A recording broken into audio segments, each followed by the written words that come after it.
వాక్య భాగములో జకర్యా గ్రంథము 9వ అధ్యాయము 9వ వచనం చదువుదాం. సియోను నివాసులారా బహుగా సంతోషించుడి, యెరూషలేము నివాసులారా ఉల్లాసముగా ఉండుడి. నీ రాజు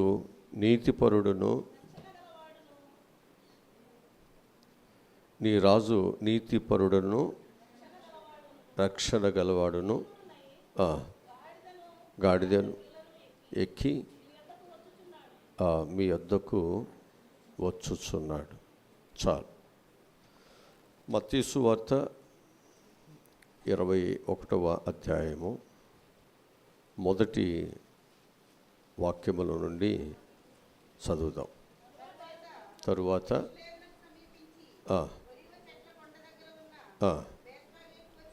వచ్చినప్పుడు చూసి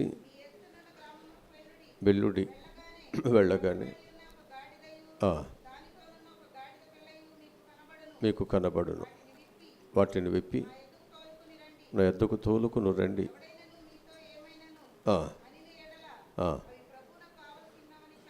అవి ప్రభువునకు కావలసి ఉన్నవని చెప్పవలెను. తోలి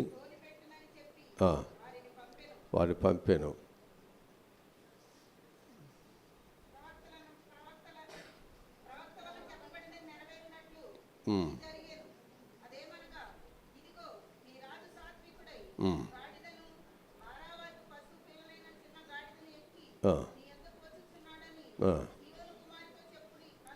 చాలు. ఇక్కడ ప్రవచనము యొక్క నెరవేర్పుని మనం ఇక్కడ చదివిన వాక్యములో మనం చూస్తున్నాం. ప్రవచనము జకర్యా గ్రంథములో 9వ అధ్యాయము 9వ వచనమును చూసాం. అదే ప్రవచన నెరవేర్పు మత్తయి సువార్త 21వ అధ్యాయము మొదటి వచనము నుండి 11 వచనాలకు ఉన్నటువంటి మాటలను మనం చూస్తున్నాం. అంటే యేసుక్రీస్తు వారు ఈ యెరూషలేములోనికి ప్రవేశించటం ఇది అనుకున్న విధముగా జరిగిన సంఘటన కాదు. ఇది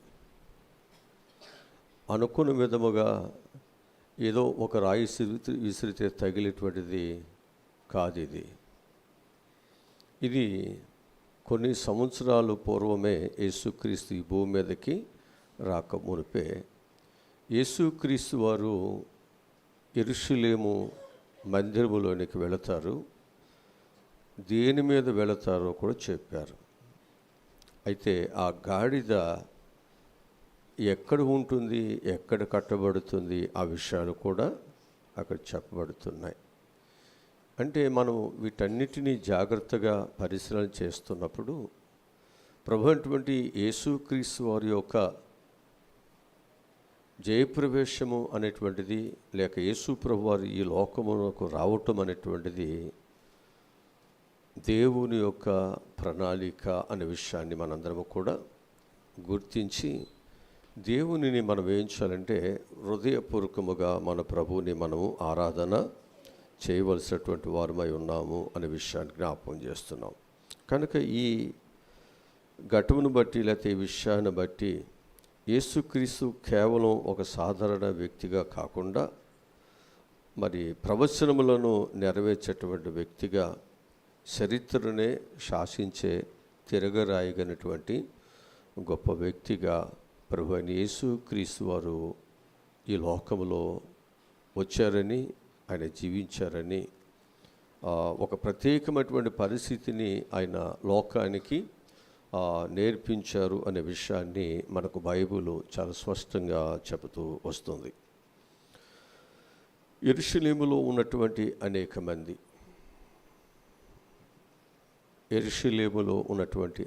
మంది యేసు ప్రభు వారికి ఘన స్వాగతమే ఇచ్చారు. యెరూషలేములోనే కాదు, యెరూషలేముకి ఆ చుట్టుప్రక్కల ఉన్నటువంటి ఆయా ప్రాంతాల నుండి, ఆయా దేశాల నుండి భక్తులైనటువంటి వారందరూ కూడా యెరూషలేములోనికి వచ్చేవారు. అంటే ఆ రోజు యెరూషలేము కోలాహలముగా జన సందోహముతో ఖాళీ లేకుండా ఆ యెరూషలేము ప్రాంతము నింపబడి ఉండేటువంటిది. ఇలాంటి ఉన్నతమైనటువంటి ఆ యొక్క యెరూషలేము ఇప్పుడులాగా అనేకమైనటువంటి మందిరాలు, అనేకమైన ఆరాధన చేసుకోవటానికి వెసులుబాట్లు అప్పుడు లేవు. వారందరికీ ఒకే దేవాలయం ఉంది. ఆ దేవాలయము దొంగల గుహగా మారిపోయింది. ఆ దేవాలయములకు వచ్చిన ప్రతి ఒక్కరూ కూడా నిలువు దోపిడీలాగా వారు అన్నిటినీ అక్కడ దోసుకోబడుతూ వస్తున్నారు. దేవుని మందిరమునకు వెళితే నెమ్మది దొరకాలి, శాంతి దొరకాలి, వారి హృదయంలో ఒక ప్రశాంతత రావాలి. కానీ ఆ దేవాలయంలో మాత్రము వేదన పడేవారు దౌర్జన్యముగా వారి దగ్గర ఉన్న డబ్బులను లాగేసుకునేవాళ్ళు. అక్కడ వారికి సంతోషం ఉండేది కాదు, ఆనందం ఉండేది కాదు. మనసంతా వేదన, బాధ, కలవరముతో ఉంచబడేటువంటిది. ఎన్నో మైళ్ళు దూరం నుంచి దేవాలయంలోనికి దేవుని బిడ్డలుగా వస్తే ఇక్కడికి వచ్చిన తరువాత ఒక దొంగలు వారిని దోసుకున్నట్లుగా బలవంతముగా వారి యొక్క విలువైనటువంటి బంగారములు, డబ్బులు అన్నిటినీ దోసేసుకునేవారు. ఇప్పుడు మనం ఎయిర్పోర్ట్కి వెళ్ళినా, లేకపోతే ఎక్కడైనా ఒక ప్రఖ్యాతిగాంచినటువంటి ఏదైనా పార్కు వెళ్ళినా బయట నుంచి ఏమి తీసుకెళ్ళకూడదు. తినేవి కానీ, త్రాగేవి కానీ ఏమి. అక్కడికి వెళ్ళిన తర్వాత ఏదైనా తినాలన్నా, త్రాగాలన్నా వారు ఏది నిర్ణయిస్తే, ఏ రేట్ అయితే పెడితే దాన్ని కొనాల్సిందే. బయట అది 50 రూపాయలు ఉండొచ్చు, అక్కడ అది 200 ఉండొచ్చు, అంతే, కొనాల్సిందే. అట్లాగే ఆ యెరూషలేము దేవాలయానికి వెళుతున్నప్పుడు ప్రజలందరూ కూడా ఆ బలులు అర్పించటానికి దేవుడు ఏం చెప్పాడు? శ్రేష్టమైనది దేవునికి అర్పించాలి, దానినే దేవుడు స్వీకరిస్తారు. కానీ అక్కడ వారు శ్రేష్టమైనది ఇచ్చేవారు కాదు, నాణ్యత తక్కువది ఇచ్చేవారు. పోనీ ఆ నాణ్యత తక్కువది అంటే గుడ్డివి, కుంటివి, బలహీనమైనవి ఇవన్నీ అక్కడ పెట్టి వాళ్ళు ఏం చేసేవారు అంటే భయంకరమైనటువంటి రేటుకి అక్కడ కొనాల్సిందే. ఈ విధంగా వారి యొక్క జీవితాలలో మనసుకి శాంతినిస్తుంది అని దేవాలయంలోకి వెళితే మనసు నొచ్చుకుని వారు వేదనతో తిరిగి బయటికి రావాల్సి వచ్చేది. అలాంటి ఒక భయంకరమైన పరిస్థితిలో యెరూషలేము యొక్క క్షేమము కొరకు, యెరూషలేము యొక్క మంచి కొరకు అక్కడికి వెళ్ళినటువంటి ప్రజలందరూ ఏం చేసేవాళ్ళు అంటే ప్రార్థనలు చేసేవారు. ఈరోజు మీకు జ్ఞాపకం చేస్తున్నాను, మనం దేవుని మందిరములకు వెళ్ళేది ఎందుకు అంటే అక్కడ మనకు క్షేమము కలగాలి, అక్కడ మనకు మంచి జరగాలి, అక్కడికి మనకు ప్రశాంతత కావాలి. అక్కడ ఏ రాజకీయము కానీ, ఏ ఒత్తిళ్ళు కానీ, అక్కడ ఏ విధమైన ప్రలోభాలు కానీ అక్కడ ఉండటానికి వీలు లేదు. కానీ అక్కడ పరిస్థితులు చాలా భయంకరంగా ఉంచబడటం బట్టి అనేక మంది ఏం చేశారంటే ప్రార్థనలు వారు చేయటం జరిగింది. ఆ ప్రార్థన ప్రతిఫలముగా దేవుడు ఏం చేశారంటే ఆ యెరూషలేములో ఉన్నటువంటి దోపిడీని ఏం చేయాలనుకున్నాడు? ప్రక్షాళన చేయాలి. ఎవ్వరూ వారిని కదిలించలేకపోతున్నారు. వారు ఆడిందే ఆట, పాడిందే పాట, వారు చెప్పిందే వేదము, మరొకటి అక్కడ ఎవరి యొక్క మాటలు చాలామంది అయ్యేటువంటి కాదు. నేటి దినములో కూడా ఇలాంటి పరిస్థితి, ఇలాంటి ప్రభావాలు పెద్ద పెద్ద సంఘాల్లో కూడా మనం చూస్తున్నాం. పెద్ద పెద్ద సంఘాలు పరిస్థితులు ఎలా ఉన్నాయంటే కొన్ని కుటుంబాలు మాత్రమే దాని మీద ఆధిపత్యమును చేస్తూ కొన్ని కుటుంబాలు ఏం చేస్తున్నాయంటే ఆ దేవాలయములో ఉన్నటువంటి అనేక విలువైనటువంటి ఆదాయాన్ని దోసేసుకుంటూ అక్కడ ఉన్నటువంటి వారు ఎవరైనా ప్రశ్నిస్తే వారిని రకరకాలుగా అవమానపరుస్తూ మరి అక్కడ ఒక భయంకరమైన వాతావరణాన్ని తీసుకున్నటువంటి పరిస్థితులు నేటి తరములో కూడా ఆయా సంఘాల్లో చూస్తూ వస్తున్నాం. అయితే ప్రియ దేవుని బిడ్డలారా, వారందరూ కూడా విసిగిపోయి ఇక దేవుడే దీనికి పరిష్కారమును చేయాలి తప్ప మనుషులు ఎవ్వరూ దీన్ని పరిష్కరించారని దేవునికి అప్పగించి వారు ప్రార్థన చేయగా ప్రభు ఏం చేశారంటే ఆ రోజు జయప్రవేశం చేసి ఆ మందిరములో ఉన్నటువంటి ప్రతి దుర్మార్గతను, అక్రమాన్ని దేవుడు ఏం చేశాడనమాట, పూర్తిగా ప్రక్షాళన చేసేశారు. హల్లెలూయా, హల్లెలూయా. కనుక దాని యొక్క చరిత్ర అంత ఉన్నతముగా మనకు అక్కడ కనిపిస్తూ ఉంటుంది.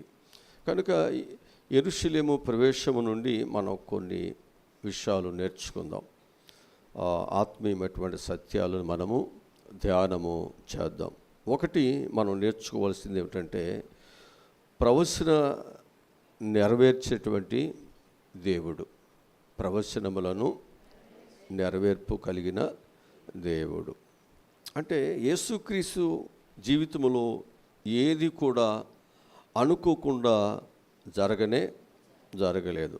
ఆయన గాడిద పిల్లను ఎక్కి రావటం అనేది జకర్యా గ్రంథంలో చెప్పబడినటువంటి ఒక ప్రవచనము నెరవేర్పు అనే విషయాన్ని మనందరం కూడా జ్ఞాపకం చేసుకోవాలి. ఆయన దేవుని యొక్క ప్రణాళికలను ఖచ్చితంగా నెరవేరుస్తున్నాడని ఇది మనకు రుజువు చేస్తూ ఉంది. భక్తుల యొక్క నోటి నుండి వచ్చిన ప్రతి మాట యేసుక్రీస్తు ఏం చేస్తున్నారు అంటే ఆయన నెరవేరుస్తున్నారు అనే విషయాన్ని మనం జ్ఞాపకం చేసుకుందాం. అట్లాగే దేవుడు ప్రణాళికలను ఖచ్చితంగా నెరవేరుస్తారు అనేటువంటిది కూడా మనం గ్రహించాలి. మన జీవితాల్లో కూడా దేనినైనా ఒక స్పష్టమైనటువంటి ప్రణాళికలు కలిగి దేవుడు ఉన్నాడు. ఆయన ఖచ్చితంగా ఆయన ప్రణాళికను ఒకరోజు మన జీవితాల్లో నెరవేరుస్తాడు. హల్లెలూయా. ప్రతి సమస్య దేవుని దగ్గర ఉంది. ఆ సమస్యకు పరిష్కారము దేవుడు ఒకరోజు మన జీవితాల్లో దేవుడు నెరవేరుస్తారు. అప్పటి వరకు కూడా మనము ఆ సమస్యలలో ఒకవేళ మనము ఉన్నప్పటికీ ఆ సమస్యలలో దేవుడు నీకు తోడుగా దేవుడు ఉంటాడు. నువ్వు దోసుకోబడుతున్న దేవుడు నీకు సహాయమును దయచేస్తాడు. అక్కడ నువ్వు కార్చే ప్రతి కన్నీటికి, అక్కడ నువ్వు చూపే ఆ విశ్వాసానికి, ఆ భక్తికి దేవుడు ఒకరోజు ఒక చక్కటి ప్రణాళికలను దేవుడు అమలు చేయబోతున్నాడు. హల్లెలూయా, హల్లెలూయా. ఈ ఉపవాస కూడికలలో నువ్వు చేసే ప్రతి ప్రార్థన, కన్నీరు దేవుని దగ్గర ఉంది. ఆయన కౌగిలిలో ప్రతి బొట్టును కూడా ఆయన విలువగా భద్రపరిచారు. ఒకరోజు నీ ప్రార్థనకు ప్రతిఫలము ఇవ్వటానికి ఒక ప్రణాళికను దేవుడు సిద్ధము చేశాడు. అది దేవుడు అమలు చేయబోతున్నాడు. అది అమలు చేయబడిన రోజే జయప్రవేశం రోజు. నీ జీవితంలో దేవుడు ఒక ఆలోచనకర్తగా ఉన్నాడు తప్ప ఆయన అనాలోచనకర్తగా ఆయన లేడు. గుర్తించండి. నువ్వు భయపడవద్దు, ఆలస్యం అవుతుందని భయపడవద్దు. ఇంకా నా ప్రార్థనకి ఇంకా సమాధానము రాలేదు అని నువ్వేమీ దిగులు పడవద్దు. ప్రవక్తలు ప్రవచించారు. ఇక్కడ ప్రభు యొక్క ప్రవచనము నెరవేరినట్లుగా ప్రభు ఏం చేశాడు, ఆ గాడిద మీద ఆయన ఎక్కి వెళ్ళినట్లుగా చెప్పబడుతుంది. హల్లెలూయా. కనుక దీనిని బట్టి మనం నేర్చుకునే పాఠం ఏంటంటే, మన ధైర్యం ఏంటంటే, యెరూషలేము దేవాలయములోనికి ప్రభు వెళ్ళి ఆయన ఒక ప్రణాళిక ప్రకారముగా దానిని బాగు చేసిన దేవుడు.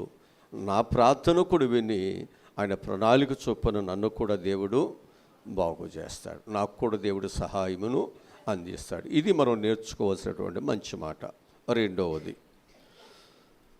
సర్వాంతర్యమైనటువంటి దేవుడు సర్వజ్ఞానిగా ప్రభు ఉన్నాడు అనే విషయాన్ని కూడా మనం మర్చిపోవద్దు.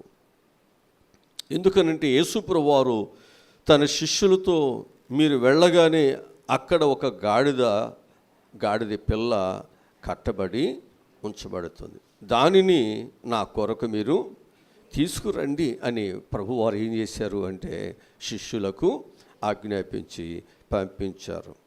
ఇది మనం జాగ్రత్తగా మనం ఆలోచన చేసినట్లయితే ఒక గూగుల్ మ్యాప్ లాగా చూసి మార్గాన్ని ఉద్దేశించి ఆ మార్గాన్ని నిర్దేశించినట్లుగా ఇక్కడ మనకు కనిపిస్తుంటుంది. ఎక్కడికైనా మన ఒక ప్రాంతానికి, తెలియని ప్రాంతానికి, మనకు అర్థం కానటువంటి ప్రాంతానికి మనం వెళ్ళాలి అనుకున్నప్పుడు మనం ఏం చేస్తున్నామంటే ఆ గూగుల్లోకి వెళ్ళి ఆ మ్యాప్ను మనం ఏర్పాటు చేసినప్పుడు అది మనలను ఏం చేస్తుంది అంటే మనకు తెలియనటువంటి ప్రాంతానికి అదే మనలను తీసుకువెళుతుంటుంది. అట్లాగే ప్రభు అయిన యేసుక్రీస్తు కూడా మనకు తెలియనటువంటి విషయాలను ఆయనకు తెలుసు. అందుకే ఆయన ఎవరు అంటే ఆయన సర్వాంతర్యామైన దేవుడు, సకలమును తెలిసిన సర్వ జ్ఞాని. ఎక్కడ కట్టబడ్డావో, ఏ స్థలములో ఉన్నావో, ఏ స్థలములో నీ జీవితం నలిగిపోతుందో కూడా ఆయనకి తెలుసు. తెలిసిన వాడే విడిపించటానికి నీ దగ్గరికి దేవుడు వచ్చాడు. నేను విడిపించటానికి దేవుడు ఒక ప్రణాళికతోనే అక్కడికి తన శిష్యులను పంపిస్తున్నాడు.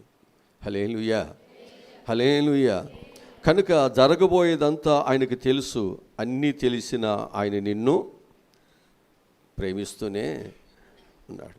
కనుక నీ జీవితంలో నన్ను ఎవరు చూడలేదు, నన్ను ఎవరు పట్టించుకోవట్లేదు, నేను ఇన్ని బాధల్లో ఉన్నాను, ఇన్ని కష్టాలు ఉన్నాను, నేను ఇన్ని సంవత్సరాలు నేను ప్రార్థన చేస్తున్నాను, ఒక్క ప్రతిఫలము కూడా నాకు రావట్లేదే అని మనం చింతలో ఉన్నాం. కానీ దేవుడు ఒక ప్రణాళికబద్ధముగానే ఆయన కార్యాన్ని నీ పట్ల చేయాలని ఆశపడుతున్నాడు. ఒక ప్రణాళికబద్ధంగా దేవుడు చేయాలనుకుంటున్నాడు. ఎందుకంటే ఆయన అజ్ఞాని కాదు కదా, జ్ఞానము కలిగిన వాడు, సర్వాంతర్యామైనటువంటి దేవుడై ఉన్నాడు. ఎప్పుడు ఏ విధముగా దానిని చేయాలో, అమలు చేయాలో, ఎప్పుడు నేను విడిపించాలో ఆయనకి తెలుసు.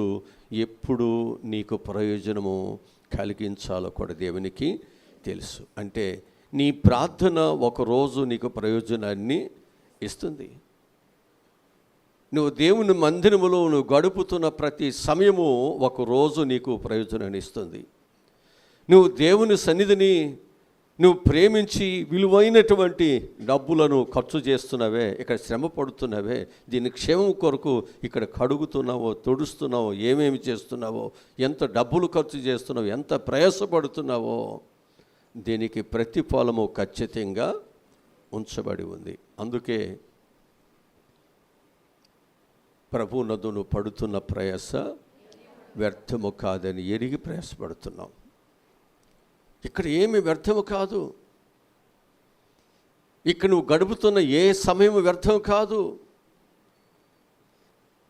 ప్రతి సమయము నీ జీవితానికి ఒక మేలుని చేకూర్చేటువంటి ఒక ఉన్నతమైన సమయము ఆసన్నము కాబోతుంది. నీ చీకటిని వెలుగుగా మార్చే సమయం రాబోతుంది. ఒక నీతి సూర్యుడు నీ మీద ఉదయించేటువంటి సమయం రాబోతుంది. నీ మెడకట్లన్నీ విప్పబడే రోజు రాబోతుంది. నీ ధూళి దులుపుకొని నీవు పరిశుద్ధత కలిగిన బిడ్డగా ఉండే రోజును దేవుడు నీ జీవితంలో ఇవ్వబోతున్నాడు. బాధపడవద్దు, చింతపడవద్దు. నీ కన్నీటిని తుడిసే రారాజు ఈ లోకానికి ఆయన వచ్చాడు. ఆయన నిన్ను అనాదిగా విడిచిపెట్టేవాడు కానే కాదు. హల్లెలూయా, హల్లెలూయా. కనుక మన జీవితాలలో అనేకమైన పరిస్థితుల్లో ఒకవేళ మనం కట్టబడ్డావేమో, నేను ఎవరికి తెలుసు, నా యొక్క అడ్రస్ ఎవరికి తెలుసు, నేను ఇంత రహస్యముగా ఇబ్బందులలో బాధలలో నలిగిపోతున్నానే, నన్ను ఎవరు పట్టించుకోవట్లేదు అని అనుకోవద్దు. నీ పరిస్థితులన్నీ నీ ఉన్న నివాసమును ఉన్నటువంటి పరిస్థితి ఎక్కడున్నా ఏ విధముగా ఆ గూగుల్కి తెలుస్తుందో దేవునికి తెలియదా? ఆయన చూస్తున్న దేవుడు. నీ పరిస్థితులన్నీ తెలుసు, నీ నడక నీ పడక అన్నీ ఆయనకి తెలుసు. ఖచ్చితంగా నీకు మేలు చేయటానికి ప్రభు ఈ లోకానికి వచ్చాడు. ఆయన మేలు చేసే వెళతాడు. ఆయన మేలు చేసే వెళతాడు. నీ కీడులన్నిటి నుంచి దేవుడు విడిపించే వెళతాడు. నీ బంధకములన్నిటికి కూడా పరిష్కారమును దేవుడు చూపించే వెళతాడు. అందుకే ఆ దేవుని యందు విశ్వాసత విడిచిపెట్టొద్దు. ఆ దేవుని యందు నీకున్న ప్రేమ అనురాగాలు విడిచిపెట్టొద్దు. ప్రభు నమ్మదగినవాడు. హల్లెలూయా, హల్లెలూయా. మూడవదిగా మనం చూసినట్లయితే విధేయతకు దొరికే ప్రతిఫలము. మూడవది ఏంటన్నమాట? విధేయతకు దొరికే ప్రతిఫలము. శిష్యులు ఎలాంటి ప్రశ్నలు వేయకుండా దేవుని మాటకు లోబడి ఆ గాడిద పిల్లను విప్పి యేసుప్రభు వారి దగ్గరికి వారు తోలుకొని వచ్చారు. అలాగే మోషే కూడా తన చేతిలో ఉన్నటువంటి కర్రను దేవుని మాటకు విధేయుడై ఎత్తినప్పుడు ఎర్ర సముద్రము రెండుగా ఏ విధముగా చెల్లిందో, మన జీవితంలో కూడా దేవుని అద్భుతాలు చూడాలి అంటే ముందుగా మనం కూడా ఏం చేయాలన్నమాట? ఆయన మాటకు, ఆయన వాక్యానికి విధేయతను చూపించాలి. ఆయన మాటకు, ఆయన వాక్యానికి మనం ఏం చేయాలి? విధేయత చూపించాలి. హల్లెలూయా. విధేయత వలన ఫలములు ఉన్నాయి, విధేయత వలన ఆశీర్వాదాలు ఉన్నాయి, విధేయత వలన నీ జీవితంలో ఉన్న సమస్యలన్నీ పరిష్కరించబడతాయి. ఎవరికి విధేయత అంటే సర్వాంతర్యామైన దేవునికి, సకలమును చేయగలిగిన దేవునికి. నిన్ను పిలిచిన వాడు నమ్మదగిన వాడు. ఆయన మాట ప్రకారముగా కానీ నమ్మి నీవు కానీ నడవగలిగినట్లయితే, నువ్వు నమ్మి దేవుని యొక్క బిడ్డగా నీవు ఎదురు చెప్పక, ఇక ఆలోచన ఏమీ నీ మనసుకు రానీకోకుండా, ఆయన నాకు మంచిని చేస్తాడు, మంచి తప్పకుండా నా దేవుడు నాకు ఇచ్చి తీరుతాడు అనేటువంటి కొంచెమైన విశ్వాసము నీలో ఉంటే, నీ ప్రార్థన కొండ వెళ్ళి సముద్రములు పడునుగాక అంటే ఆ సమస్య వెళ్ళిపోతుంది. విశ్వాసము. నీకేదైనా సమస్య వస్తే నీ చేతులు ఉన్న కర్రను ఎత్తి చూపించాడు. సమస్య వచ్చినప్పుడు రెండు పాయలుగా అయిపోయింది. దేవుని మాటను వినాలి, ఆయన మాటను జ్ఞాపకం చేసుకోవాలి.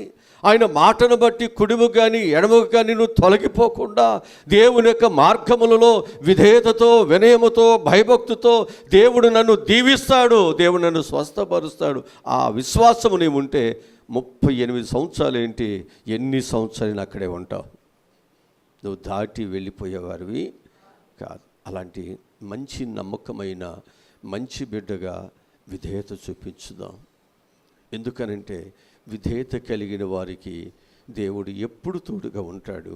ఆ విధేయత కలిగి దేవుని మాటకు ఎదురు చెప్పకుండా ఎవరు పనిచేస్తూ ఉంటారో వారి యొక్క మార్గములలో ఎదురవుతున్న ఏ సమస్య అయినా, ఎలాంటి గడ్డు పరిస్థితులైనా దేవుడు పరిష్కరిస్తాడు. మనల్ని పిలిచినవాడు నమ్మదగినవాడు. ఎదురు చెప్పాడా అబ్రహాము? ఎదురు చెప్పాల. ఆయన పిలుపుకి ఏం చేశాడు? లోబడ్డాడు. విడిచిపెట్టవలసిన వాటిని కొంచెము కూడా ఆయన ఏమీ దాచుకోలేదు, ఏమి తన వెంట పట్టుకొచ్చుకోలేదు.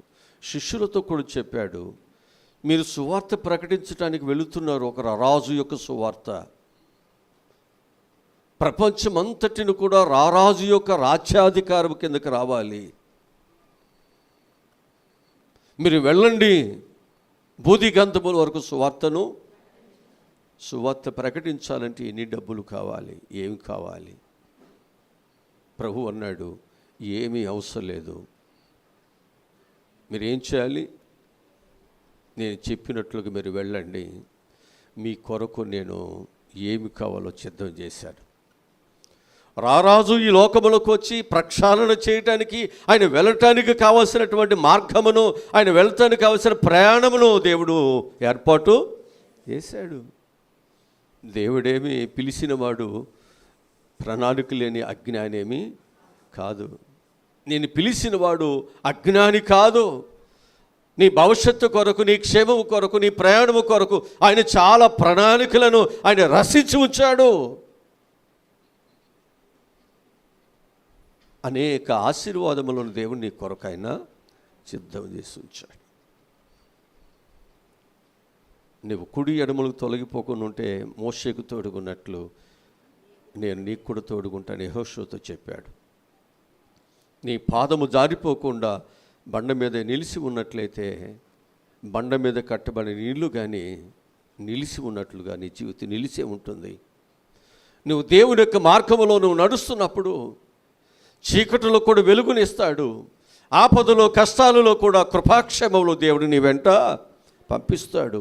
నీవు కొదువు లేకుండా నీవు ఆనందంగా ఉండటానికి చాలా మంచివాడు.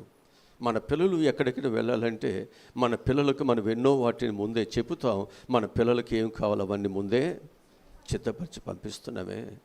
మనకే ఇంత జ్ఞానం ఉంటే, మనమే మన బిడ్డలు ఇంత ప్రేమిస్తుంటే, ఇంతలో కనిపించి అంతలో మాయమైనటువంటి మన జీవితాలలోనే ఇంత ప్రేమ అనురాగాలు మన బిడ్డల మీద ఉంటుంటే మన దేవునికి మన మీద ఇంకెంత ప్రేమ ఉంది. ఆ ప్రేమ లేకపోతే దేవుడు ఈ లోకానికి వచ్చి ఎందుకు సర్వస్వాన్ని మన కొరకు ఎందుకు దారబోయాలి? ఏ తల్లి ఏ తండ్రి ఎవరు చూపని ప్రేమ మన ప్రభు అని యేసుక్రీస్తు వారు మనకు చూపించాడు. అంటాడు, ఒక కన్యక తన వడ్డాడాన్ని ఆభరణాన్ని మర్చిపోతుందా? నా పిల్లలు ఎన్నిసార్లు మర్చిపోతున్నారు. ఒక పశువు ఒక దొడ్డులో విడిచిపెడితే తన యజమాని ఇంటికి నేరుగా వెళ్ళిపోతుంది, మరొక దొడ్డులోకి వెళ్ళదు. కానీ మన జీవితాల్లో దేవుని బిడ్డలుగా దేవుని ఇంటికి రావాల్సిన మనము, దేవునితో మనం ఉండవలసిన మనము అనేకమైన మార్గాల్లోకి వెళ్ళిపోతున్నాం. అనేకమైన పరిస్థితుల్లో మన జీవితాలు మిగిలిపోతున్నాయి. అనేకులకు మార్గం చూపించవలసిన మనము, జ్ఞానము కలిగి జీవించవలసిన మనము అజ్ఞానులు అయిపోతున్నటువంటి మన జీవితాలలో జ్ఞానమును దేవుడు నేర్పించడానికి దేవుడు కొన్నిసార్లు పశువులను వాడుకుంటున్నాడు, చేమలను వాడుకుంటున్నాడు, గాడిదలను వాడుకుంటున్నాడు. గాడిదకు స్వరం ఇచ్చి గాడిద ద్వారా బుద్ధి చెబుతున్నాడు.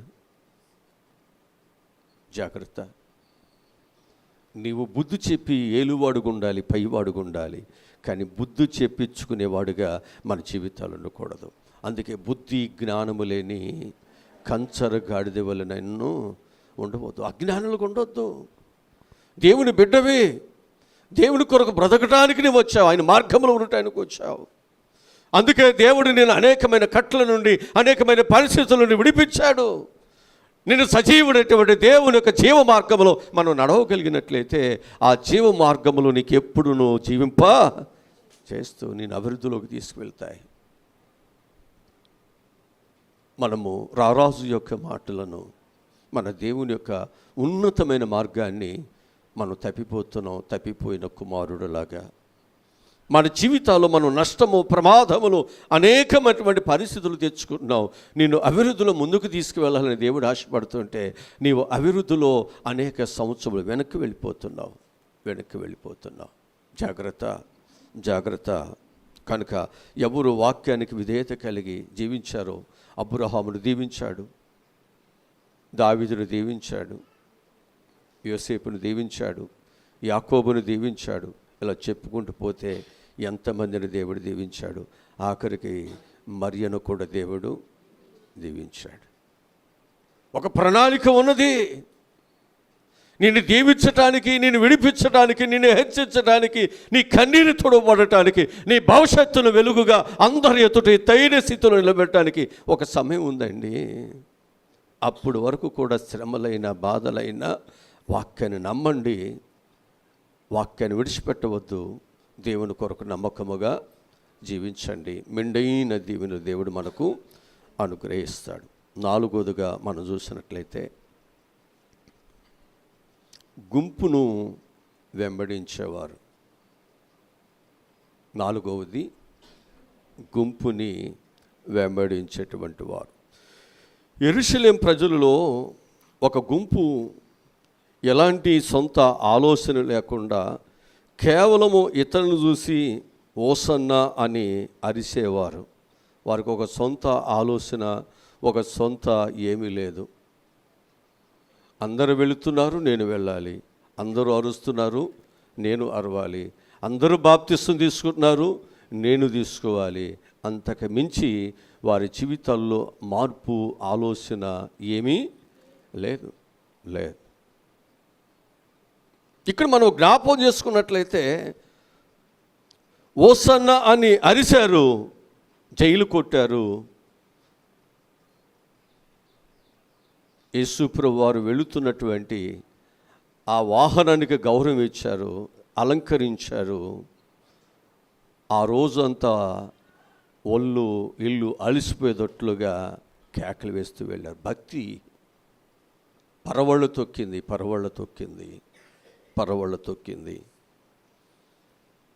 కేవలము ఆ రోజు వరకే, ఆ గుంపు వారిని ప్రోత్సాహపరిచినంత వరకే. అంటే ఏదో డబ్బులు ఇస్తేనో, చీర ఇస్తేనో, ఏదో భోజనం పెడితేనో ప్రోత్సాహపరిస్తే గుంపులుగా ఎలా ఉంటారో అలా ఉంది అక్కడ పరిస్థితి. అలా ఉంది. అలా వెంబడించేటువంటి వారు అన్ని గుంపులలో ఉంటారు, అన్ని ప్రాంతాల్లో ఉంటారు, అన్ని కులాలలో ఉంటారు, అందరు మనుషుల్లో ఉంటారు. లాభము కొరకు, స్వార్థము కొరకు, పొట్టకూటి కొరకు.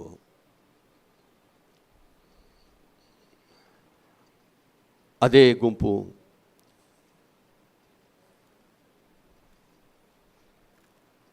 ఏమైపోయారు తెలుసండి?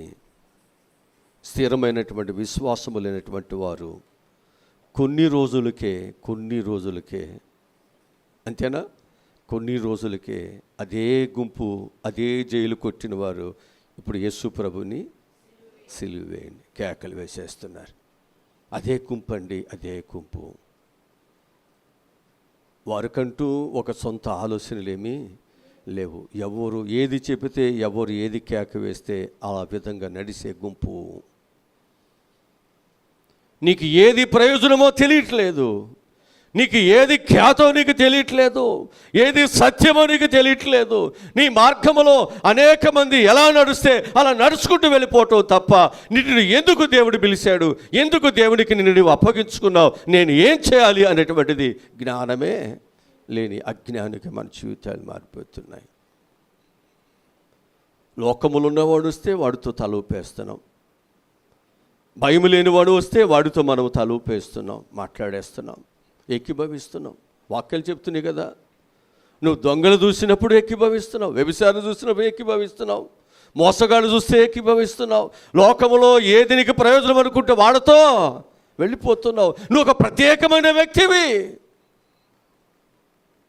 లోకముల నుండి పాపముల నుండి విడిపించబడిన వ్యక్తివి, లోకానికి ఒక మంచిని చూపించగలిగిన వ్యక్తివి, ఆ మంచిని చూపించవలసిన వ్యక్తివి. నువ్వేమైపోతున్నావు? స్వార్థ ప్రయోజనాల కొరకు. జాగ్రత్త. కనుక మన గుంపులు వెంబడించొద్దు. ప్రభు అయినా నీకు క్షేమాన్ని కలుగు చేసి యేసుని వెంబడించండి. ఆయనే నిన్ను నిత్య జీవులో నడిపిస్తాడు, ఆయనే నీ బంధకాలను విడిపిస్తాడు, ఆయన నీ కొరకు ప్రణాళికలు కలిగి వచ్చాడు. ఆ ప్రణాళిక నీ కుటుంబానికి దేవుడు నెరవేరుస్తాడు. హల్లెలూయా. కనుక దేవుని పిల్లలు దేవుని పట్ల, భక్తి పట్ల ఎలా ఉండాలి? స్థిరమైన విశ్వాసత కలిగి మనం ఉండాలి. ఐదవదిగా మనం చూసినట్లయితే స్వార్థ ప్రయోజనాల కోసం ప్రభువుని వెంబడించేవారు. ఐదవది ఏంటన్నమాట? స్వార్థ ప్రయోజనాల కోసం వెంబడించేవారు. యేసుక్రీస్తు దగ్గరకు వస్తున్నటువంటి అనేక మంది రొట్టెలు భోజనము ఏదో ఉంటుందని, అయితే యేసు ప్రభు దగ్గరికి వస్తే ఏవో రోగాలు పోతాయని, యేసు ప్రభు దగ్గరికి వస్తే ఏదో అప్పులు, బాధలు, గృహాలు ఇవన్నీ వస్తాయి, లేకపోతే ఈ బాధలు పోతాయి, లేకపోతే నా జీవితంలో ఉన్నటువంటి అనేకమైనటువంటి సమస్యలు నుండి పోతాయి, నాకు ఉద్యోగాలు ఇస్తాడు, లేకపోతే నాకు రాజకీయంగా నన్ను ముందుకు తీసుకువెళ్తాడు, లేకపోతే నాకేదో ధనధాన్యాలు, మంచి పేరు ప్రఖ్యాతులు వస్తాయి. ఈ విధముగా చాలామంది ఏం చేస్తున్నారంటే స్వార్థ ప్రయోజనాల కోసం యేసు ప్రభుని వెంబడించటం జరుగుతుంటుంది. అందుకే వారందరూ కూడా యేసుక్రీస్తు వారి యొక్క దేవాలయాన్ని వారు ఏం చేశారో తెలుసండి? దొంగల గుహగా దానిని మార్చేశారు. మనం దేవుని మందిరము పరిశుద్ధమైనదైతే ఈ పరిశుద్ధమైనటువంటి మందిరమును స్వార్థము కొరకు ఏం చేశారు? పాడు చేసేసారు. దీనిని దొంగల గుహగా మార్చేశారు. జాగ్రత్త. నీవు ఎవరితో పడితే వారితో నువ్వు ఏకీభవించడానికి నీకు దిక్కు దెస్సలేనటువంటి వాడు కాదు, నీకు మార్గము లేని వాడు కాదు. నీకు ఒక మార్గమును దేవుడు ఏర్పాటు చేశాడు. ఆ మార్గములో నిలిచి చూడండి, ఆ మార్గమును నడిచి చూడండి. ఆ మార్గము నీకు ఎంత ప్రయోజనం కలుగజేస్తుందో నువ్వు తెలుసుకుంటావు. మనం ఆ మార్గము కంటే కూడా సాతాను మనకు వేసిన అనేకమైన మార్గాలలో మనం వెళ్ళిపోతున్నాం. కనుక దేవుని దగ్గరకు వచ్చిన తర్వాత ఆ మార్గాలను విడిచిపెట్టండి, నిస్వార్థాన్ని విడిచిపెట్టండి, స్వార్థాన్ని విడిచిపెట్టండి. దేవుని కొరకు నమ్మకముగా ఉండండి, నిస్వార్థముగా దేవుని కొరకు నమ్మకముగా జీవించండి.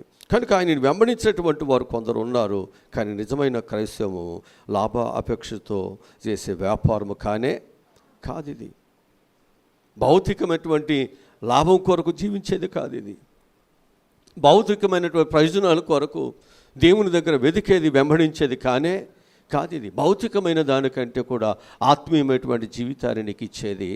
దానితో పాటు భౌతికంగా కూడా నీకు ఏది అవసరమో దేవుడు అది నీకు సహాయమును చేస్తాడు. వ్యాధులు వచ్చిన బాగు చేస్తాడు, ఆర్థిక పరిస్థితులు వచ్చిన దేవుడు సహాయం చేస్తాడు, నీకు గృహములు ఏమున్నా దేవుడు సహాయం చేస్తాడు. నీకు ఏది కావాలో అది దేవుడు తప్పకుండా ఇస్తాడు. మనం కేవలము భౌతికమైనటువంటి ప్రయోజనాల కొరకు వెంబడించవద్దు. దేవుని ప్రేమించే పిల్లలుగా ఉండండి. దేవుడు తప్పకుండా మీకు సహాయమును దయచేస్తారు. ఆయనకి నీ జీవితాలను అర్పించండి.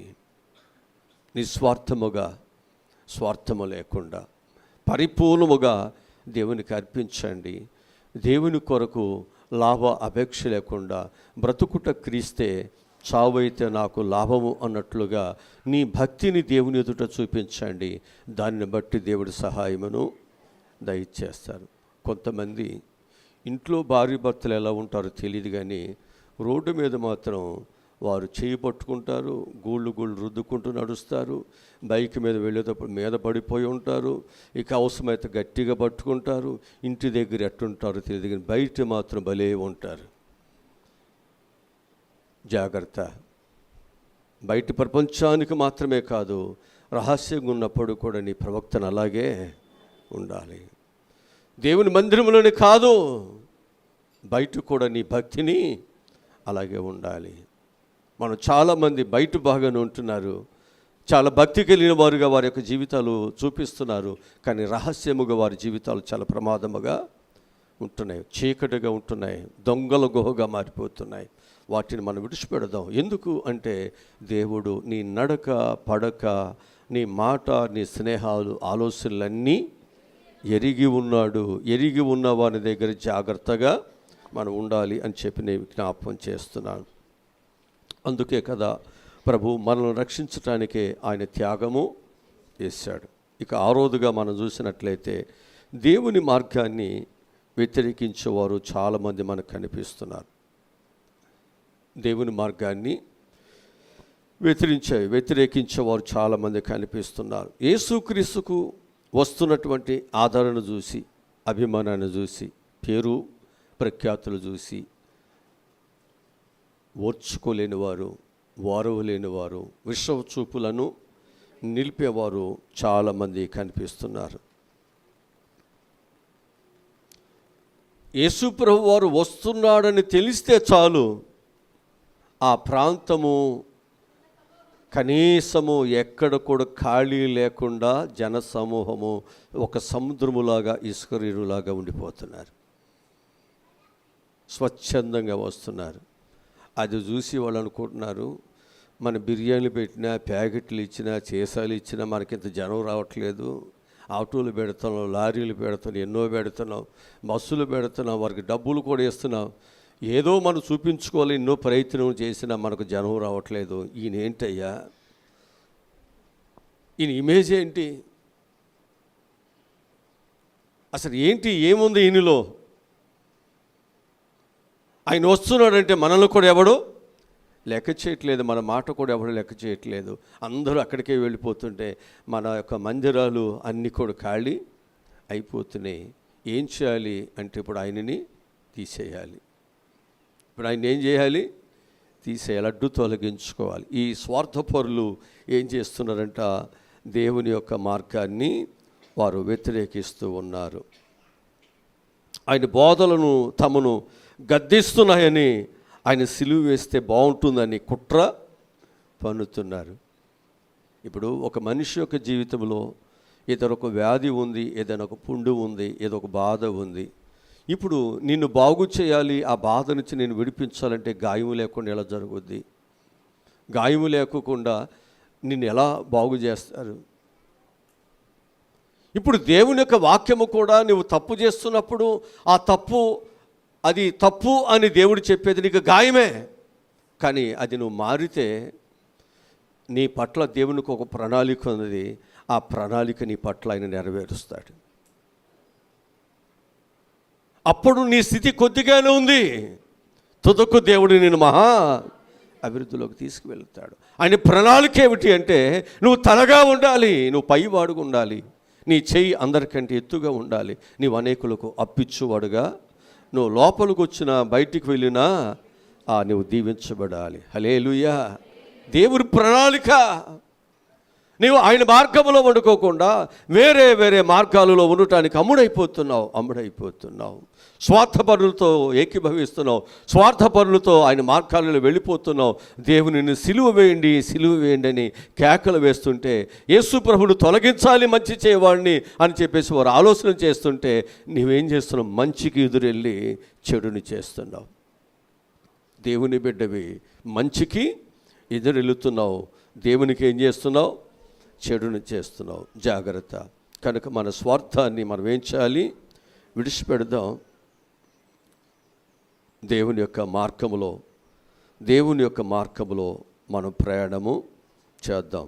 దేవుని వాక్యము మన హృదయాన్ని గద్దించినప్పుడు దాన్ని మనం వ్యతిరేకించకుండా మన పశ్చాత్తాపం చెందినట్లయితే దావీదును దేవుడు ఆస్వాదించినట్లు. అతిక్రమములు దాచిపెట్టువాడు వర్తిల్లడు. వాటిని ఒప్పుకొని గద్దించినప్పుడు ఆయన గద్దింపులకు ఏం చేయాలి? విసుగవద్దు, దేవుని మీద తిరుగుబాటు చేయవద్దు. దేవుడు నా మంచి కోరికే దేవుడు నాతో మాట్లాడుతున్నాడు, నాకు ప్రయోజనము కలిగించడానికి దేవుడు నాతో మాట్లాడుతున్నాడని, నీకు ప్రయోజనము కలిగించే దేవుడు నీతో మాట్లాడుతున్నప్పుడు ఆయన మాటకు ఎదురు చెప్పక మనం ఏం చేయాలి? ఆయన మాటకు విధేయత కలిగి ఉందాం. ఆయనకి తెలుసు ఈ లోకములో నీకేమేమి కావాలో. ఆయనకి తెలుసు ఈ లోకములో నీకు బ్రతకటానికి, నిన్ను తలగా చేయటానికి దేవుడు నీకు ఒక మార్గాన్ని ముందు ఏర్పాటు చేశాడు. విడుదల పొందినాకే కదా ఆ గాడిదకి ఆ విలువ వచ్చింది, ఆ భోజనం అన్నీ. అందుకే దేవుడు ఒక ప్రణాళిక కలిగే ఉన్నాడు. ఆ గాడిని విడిపించాలని ఆ గాడిద ఎన్నడుస్తున్నటువంటి ఆశీర్వాదాన్ని చూడాలి. హల్లెలూయా, హల్లెలూయా. ఎప్పుడైతే నువ్వు దేవుని మాటకు, ఆయన విధేయతకు, ఆయన యొక్క మాటకు లేకపోతే ఆయన మార్గములు విధేయతగా నడవటానికి ఎప్పుడైతే నీవు చిత్తపరుచుకుంటావో దేవుడు నీ భవిష్యత్తునే మార్చేస్తాడు, నీ పరిస్థితులనే మార్చేస్తాడు. ఆ పాతకాలంలో ఉన్న మార్తమేనా? ఆ పాతకాలంలో ఉన్న స్వార్థమేనా? ఇప్పుడు ఏంటండి బాబు, ఈ చీరలేంటి, ఈ నగలేంటి, వ్యవహారం ఏంటి, ఎక్కడి నుండి వచ్చింది ఇది? అంతే. ఒకప్పుడు టీ కోసం తిరిగింది, ఎవరైనా ఏదైనా బట్టలు ఇస్తే కట్టుకుందామని సెకండ్ హ్యాండ్ కోసం తిరిగింది. కానీ ఈరోజు ఆమె ఏంటండి, ఆమె వచ్చి ముందొచ్చు కానీ కూర్చుంటే వెనక మనోళ్ళు అసలు ఇవెవరు తకతకలాడేటట్టుగా ఆమె దేవుడు డిజైన్ చేసి ఇక్కడ దేవుని మందిరంలో తీసుకొస్తున్నాడు. ఆ వెనక మనోళ్ళు ఎవరండి, ఈ పర్సనాలిటీ ఏంటి, ఈ పరిస్థితి ఏంటండి? వాళ్ళకి వాక్యం మీద లేదు, అందరి దృష్టి నీ మీదే. ఒక గొర్రెల కాపరికి ఉన్నవాడిని ఏం చేస్తున్నాడు దేవుడు? ఒక ప్రణాళిక ప్రకారముగా రాజుగా చేయటానికి దేవుడు నడిపిస్తున్నాడు.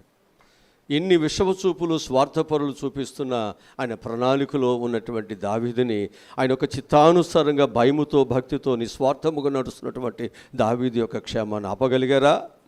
ఆపలేరు. ఎవ్వరూ ఆపలేరు. ఇప్పుడు మొర్దెకై నిస్వార్థముగా దేవుని యొక్క సేవ చేస్తున్నాడు. అక్కడ గేటు దగ్గర ఉండి ఆయన మీద విషచూపు కలిగినటువంటి స్వార్థపరుడు ఏం చేశాడు? ఆయన్ని చంపటానికి ఒక ప్రణాళికను సిద్ధం చేశాడు, ఏర్పాటు చేశాడు.